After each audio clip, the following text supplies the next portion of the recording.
Ladies and gentlemen, we have a stage 5 Klinger alert, but this time we are not going to abort because I want to see where this goes.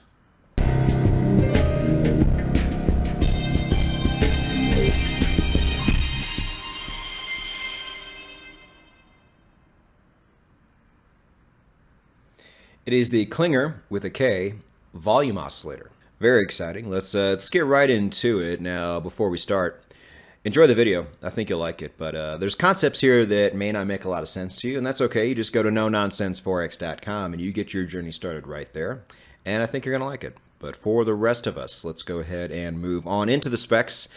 Check this out. Year is 1977, well before our 1996 and on threshold that we like, but we're going to give this one a try anyway. Not something we normally do. This week is a different week, I guess. The type is a confirmation indicator, not a volume indicator. Sorry, everybody. We do have volume indicators on the list, but they are very few and far between, as many of you already know, so we really have to space them out. This is going to be yet another one of those confirmation indicators that uses volume to calculate what it needs to calculate. Simple as that. And it's going to be a zero cross, as you will see soon. And as is often the case with zero cross indicators, I'm not a big fan of them for exits. You may certainly try it out yourself. But without further ado, let's take a look at it. Now, this one looks a lot like my first ever MACD. I remember, I don't know if you guys had the same experience. This was a long time ago, obviously, but I remember watching people demonstrate to me the MACD, and then I go download it, and it looks like this, which is not what I wanted. But you have to understand, this histogram also represents a line. It's just in histogram form. So again, this is one of the indicators that we had to really adjust quite a bit. So much to the point that when it was all said and done, it looked like this. That whole histogram and the line that represented the histogram was just completely wiped out. And this is not unusual. This is something that you do quite often. You ever get an indicator, like a two-line indicator, where one of the lines just goes way too fast? And you're like, I can't use this for anything. It just goes way too fast. You can slow it down, for sure. Or sometimes you can just eliminate it altogether and take the one line that actually has value and use it. And that's what you're seeing right in front of you. So we did turn into a zero cross. As you know, you have to wait for the line to cross and close above the zero line before you get that long signal. And conversely, cross and close below to get a bearish signal.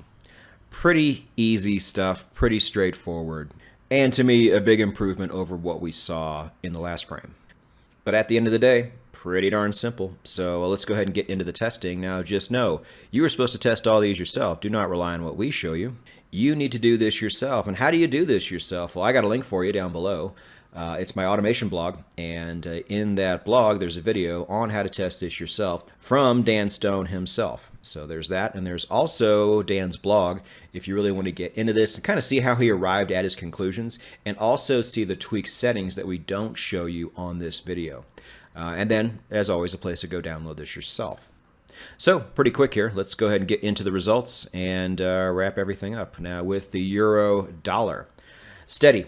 We have shown, better performing ones in the past, obviously, but good win percentage, good ROI, solid amount of trades, maybe a little bit on the high side for you, depending on how many pairs you trade. But there is that. Now, moving over to gold, which has been very interesting lately, is actually quite steady here.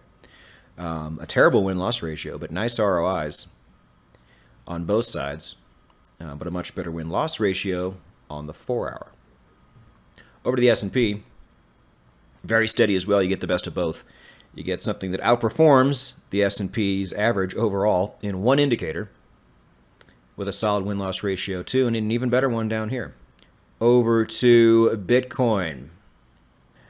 Again, this thing is just steady across the board. It's not like it's surprising for an older indicator. You can certainly make good things out of older indicators. We did with Ichimoku, which is made all the way back in the 30s, just to show it is possible. Maybe you don't favor it over others if you have to test something, but don't write it off either, because this is really nice. Across the board, gives you a healthy amount of trades. If you're a Bitcoin-only trader when it comes to crypto, that's probably a good amount of trades for you. If you trade, 100 different crypto pairs, maybe you would like to see that a bit lower. But we just run the results. That's all we do here. Pretty straightforward and pretty quick video when it's all said and done.